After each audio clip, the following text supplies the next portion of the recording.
So,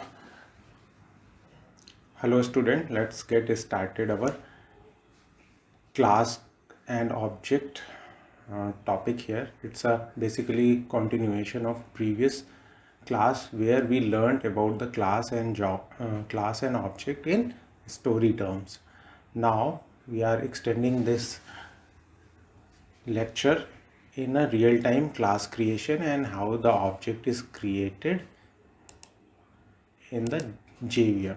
So that we will discuss here, how the object created behind the scene in memory. So let's get started with the class definition. So we discussed in previous uh, class that uh, how we can create the human class. So basically here you can see it's a public class which is shown in a blue color. Blue color means which is Java defined predefined keywords that we use to create a class, which means we have to follow some set of uh, protocol to write any class. So we are starting with the class definition. So writing any class, we have to mention the keyword public, which is basically all the keywords in the Java should start with the small case.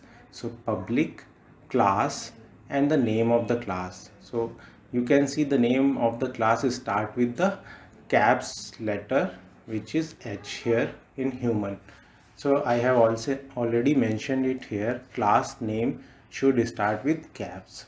So in black color, which means it's a user defined class in our program that we are declaring here. And same way you can see, as we discussed in our earlier class, that the Java refers the capital letter word for class. So here we have mentioned system. System is a predefined Java class that we are using in our program here.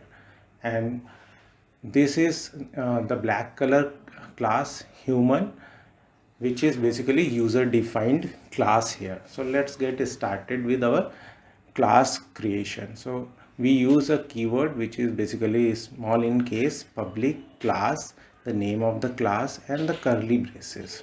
So that is our first statement to write any class.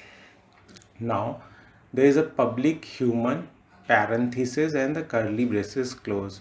So this is known as constructor. So basically constructor having two work. So first basically it allocate the memory in the heap space, and the second constructor job is to load all the elements in the allocated memory that we will discuss after some times during object creation. So the constructor having the public key, the keyword which is same keyword which class has. Let's say class has public, so it has to be public, and the name of the class, so human, here is also a human, and then parenthesis. That's it. So one more thing, if we are not writing this statement, means we are not writing a constructor in a class, then Java or JVM will create a default constructor for you in the class file. So basically if you are not mentioning any constructor, so JVM will create a no argument default constructor for you in your class.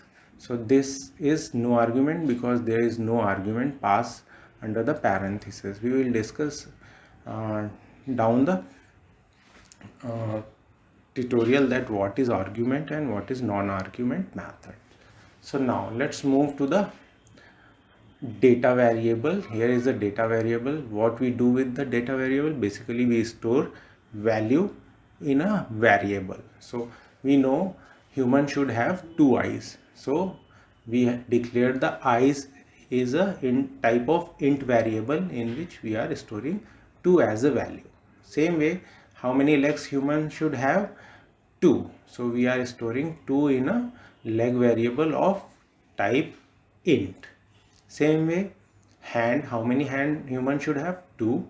So we are storing 2 in a variable hand of type int. Why we are storing an int type variable? Because number is stored in the variable which should have integer of the type. So these are predefined protocol in Java that we have to follow. Not just in Java, in all types of language we have to follow the same protocol.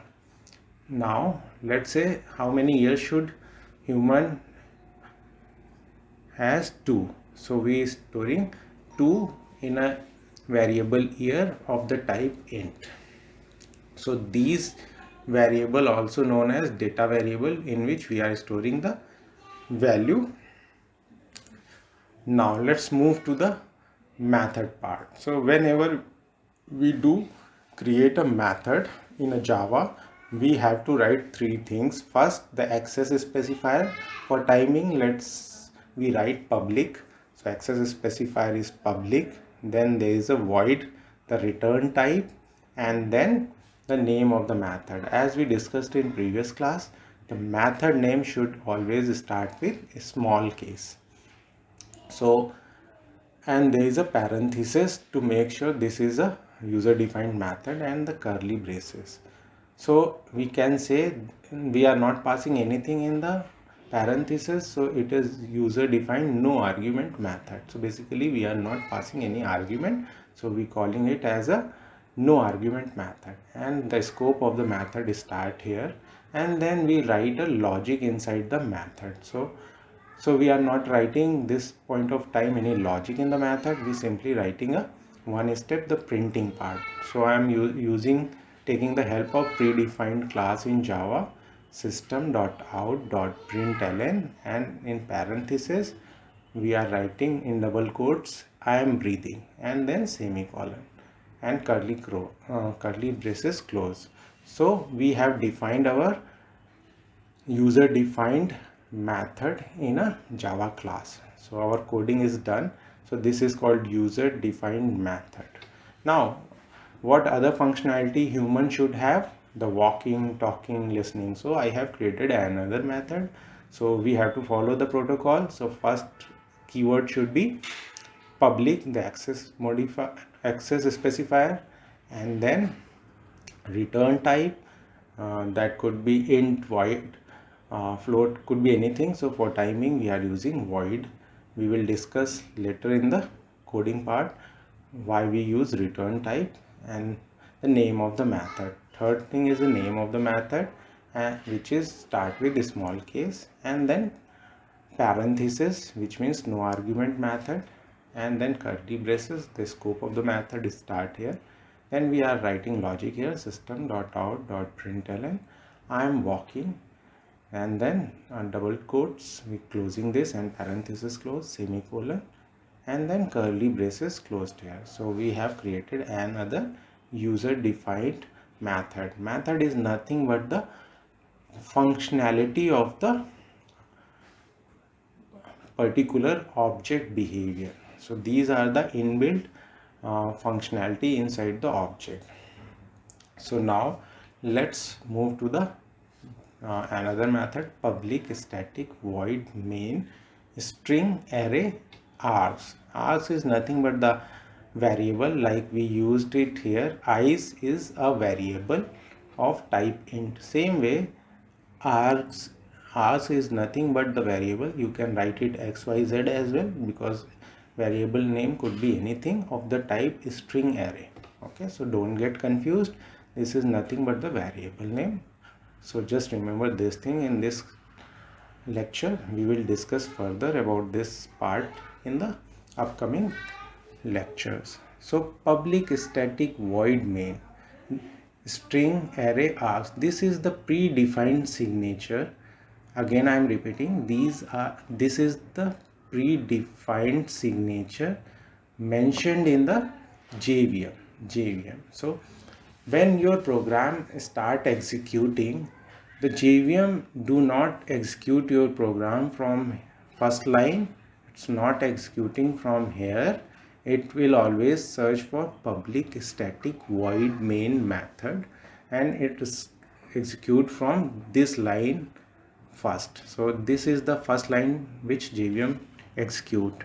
So if this method is not written in your program, your program will not execute. So your JVM found this line in your program. Now JVM started executing your test case from main method. Now we have to create the object. So basically object is nothing but the real-time entity which resides in a memory. So how do we create a object of a class?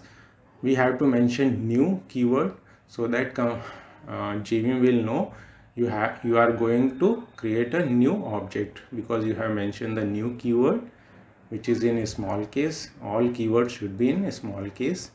And then the constructor name is already I have mentioned it here. So it's a default constructor of class human. So we have to write the constructor and then semicolon. So that's it. So if you see, this part is basically used to create object in a memory. So once we write new human constructor name and semicolon, so what it will do, your first line, this line will execute first,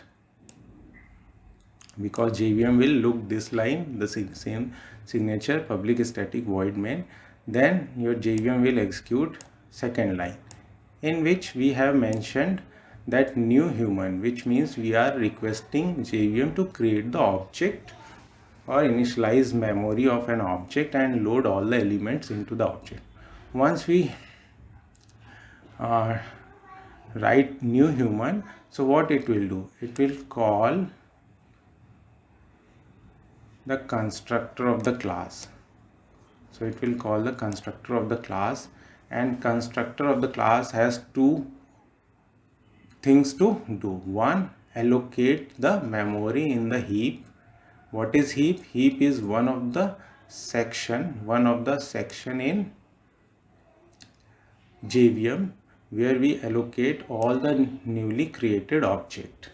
And there are also few section in JVM, the static pool, where we store static variable, string pool where we store string object, that we will discuss in later video. So now we focus on the heap. So once we requested new human to create the object of the same class in a memory, it calls the constructor of the class, where constructor do one thing, first allocate the memory in a heap. So it allocated memory in the heap for this object, and assign a reference address ref111. So reference address is basically the memory address of the object. Second, load all the elements in the allocated memory. So now constructor will start executing from here. So you can see our code not directly starting here. Our code start executing from main method, and through which our constructor called, and the constructor allocate the memory in the heap section, assign the reference address, then constructor start loading all the statement or element in the memory. So first constructor will take this I is equal to 2, here it's stored I is equal to 2.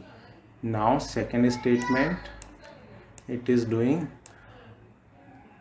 leg having 2 values, so it stored leg is equal to 2. Now again it will execute third statement, which is hand is equal to 2. So here you can see hand is equal to 2 written here. Same way year is equal to 2, so it will execute year is equal to 2 and load this element into the allocated memory. Now let's move to the method part. So how method will load in the memory? It simply store the signature of the method in the allocated memory. So you can see here breathing and then parenthesis, that's it. It will not load whole logic of the method unit, that we will discuss in our later video tutorial. So for time being, you just need to know the constructor only keep the method signature in the memory. So now this is done, and now it will execute this line. So here is another method, walking. So it's keeping walking as a signature in the memory. Now there's, after that it will see there is no method left, then this constructor will give control back to the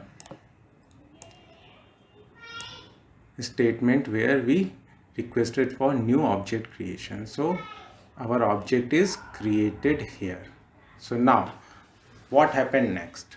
So once the object is created, we need this reference ID ref111 to be stored so that we can call this object any point of time and get our work done. So we have to store this value in a variable. So we mention equals to operator, and here we mention h1 variable in which we stored ref111. So reference ID is stored here, but this reference variable basically of what type? It should be int, float, char, or what? It should be of human type. Why human type? Let's discuss here. So here I have written few things to explain you. Let's say I is a variable of type int which is storing value 10. So basically integer is meant to stored in a integer type variable, right? If we store a which is a character in a I variable of type integer, will it work? No. Java do not support cross matching character type, so it will not let you store character into a integer type variable. Same way, if we want to store b character in a c variable of type char, it will allow us. Again, if we try to save 9 which is an integer into the variable c of type char, Java will not allow us. Okay, so same way, just think in the same way, we have created new human which is the constructor name. So we have created the new human. So new human basically, so new human we requested for to create the object in a memory to the JVM. So JVM created and the reference address available for this object. So we need that reference object in a variable. So we have mentioned h1 is a variable before equals to operator, but that reference variable should be of what type? It should be of human type, because human object should store in a human variable. Like same integer variable should be stored in a int type variable. So human type object should be stored in a human type reference variable. So I think for timing it's very clear that why we written h1 variable and of type human, because h1 should be of the human type variable, then only we can store the human type object reference into it. We cannot store anything else. So now this thing I guess cleared. So now once our object is allocated by constructor, all the element loaded by the constructor, reference ID is generated which we stored in the variable here. Now we want to call this object called human and say to breathe. So basically we want this object to do job for me. So how do we can call this object? We need to mention h1 the reference variable, and then dot is the standard to call any element inside this loaded object. So h1 dot breathing the method signature and then semicolon. So what it will do, h1 having the reference address, so it will take you to the object directly into the memory because you have the memory address which is known as reference address in Java. So you reach to your object destination. Now you requested to call the breathing, so it will search where is breathing. If it is there, so we see breathing is here, so it will call breathing. Okay, once breathing call, breathing invoke the method definition. So it will invoke the method definition and load all the element inside this method, and then it will close here because the scope is closed. So it will print I am breathing and then gives control back to the breathing method, and it will unload all the statement inside the method and then give control back to the this statement now. And then we move to the next step, which is again we requested h1.walk. Basically I am saying the loaded, go to the loaded reference variable h1, and inside that look for walk method. If it is there, load and execute and show me the output. It will again call it, go to the method, then check the walk. It will call the walking method, load the statement, execute them, then close the scope, unload again, and then give control back to the statement where it has called. So that is how our whole execution will happen. So now let me erase all these lines so that we can discuss further. So now I have removed all the arrows and mark in the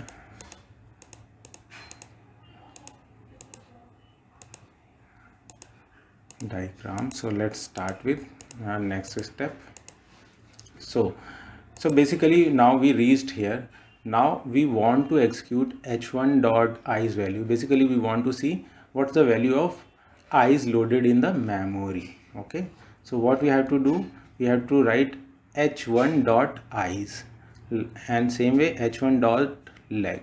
So basically we have to mention system.out.println parenthesis h1.i's and parenthesis closed dot then semicolon, and same as system.out.println parenthesis h1 dot log leg, and then parenthesis closed semicolon. So basically it will call again to basically it will call again to h1 reference address where it will look for i's. So it goes to the i's having 2 value, it will return back to this and it will print 2 as a value. So but it will return 2, but we have to print on the console. That's why we have written system.out.println statement. And same way we want to show the value of leg in the console, so we have to write under the system.out.println, which will show us the return value on the console. But same thing we did not mention it here, reason being because we have written system.out.println inside the method itself, so no need to put this statement inside the system.out.println. Hope guys you understand the concept of object loading in JVM and what's the role of the constructor, what's the how the memory allocated and how the element loaded in the memory, and how the user defined method works and load and unload in the memory during call, and what is the role of public static void main method, which is basically the Java predefined method through which JVM look for it to start executing your code basically. So now let's move to the other object creation. So let me remove all the marks and then we'll start again about another object creation so that your idea get cleared about the object creation. So now So we now move to this line. So here again I want to create another human in the memory. So what I did, return new human constructor then semicolon, which means I am requesting JVM to create another object for me. So in that case, what will happen? It goes request to the constructor. Constructor will allocate memory with reference ID 112 in the heap section, that you can see it here. So it is of human type, so this object should have all the attribute which we had in the earlier human object creation, because both representing the same class definition. So it again, constructor will load everything one by one into the allocated memory and then pass this reference address to uh, pass this reference address in return, so that we have to store it in the variable h2. And now we knew why we are using h2 variable of the type human, because human object can store in human. So basically human can understand human object, like int variable can understand only int value. Okay, so now again we have to do the calling, and we know how to do the calling with Java predefined protocols. h2 is the reference variable dot breathing, so it will go to h2 reference variable, which is nothing but this object, and then I said call breathing, so it will search breathing. Breathing is here, then it will call this method, load this line, and then print I am breathing, and then it exit here, and then control goes back to this statement, and next line will execute h2 dot walking, which is again the storing the reference variable of the second object, and call this method. So till then you guys understood how the object calling done and how the object created in the memory. So now there is one important question that generally interviewer asks you. So tell me, when you created the multiple object of same class human, let's say one object here, one is here, so are these two objects are same? So basically we can see it here, it's not same in the memory, because both having a separate copy in the memory and there is no correlation between each other in the heap section. So these two objects are totally different. This belongs to this, and this the second object of the same class belongs to reference variable h2. So there is no correlation between these two human objects. Like in general, if I am a human and my brother is also human, so do we have any correlation or similarity? No, we are individual identity at real time, because he is also human, but he has a different mindset, although he has having the same attribute of human. I am a different human, my name is different, my brother name is different. So same way it's a different copy. But if we say, or somebody say, you and your brother belongs to the human class or human characteristic, so yes, we both object belongs to the human class, because we are containing the same attribute which human has. We have similar attribute, but are we the same? No, we do not same. So if interviewer asks you, let's say you have created a multiple object in a memory, so all are belongs to the same class? Yes, the answer is yes, all belongs to the same class, because we have created object with the same class constructor name. So these 1 2 3 object belongs to the same class. Let's say if they are ask you, these object are same in memory, so you will say no, these are all the object created in heap memory having a separate copy which do not have any relation to each other, except all the same object belongs to the same category. So it will the object will tell you about the category, and characteristics are same, but they in real time, or these are not the same object. We are dealing with a different human object. So I guess you guys clear with this concept. Now let's discuss few other interview questions.